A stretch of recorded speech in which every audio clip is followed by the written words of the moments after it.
tornati al meteo.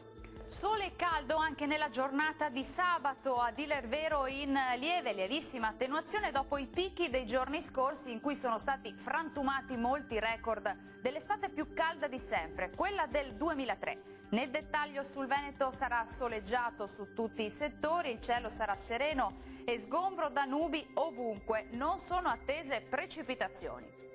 Temperature minime tra 19 e 24 gradi, valori massimi compresi invece tra 29 e 33 gradi. Situazione simile anche sul Friuli Venezia Giulia, con ampio soleggiamento dappertutto. Il cielo infatti sarà sereno e non sono previste precipitazioni particolarmente degne di nota. Temperature minime tra 22 e 25 gradi, massime oscillanti tra i 29 e i 32 gradi.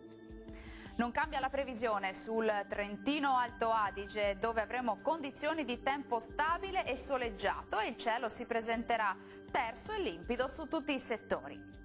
Temperature minime tra 19 e 20 gradi, massime sui 34 gradi circa. Bene, dal meteo di Antenna 3 per ora è tutto. Arrivederci.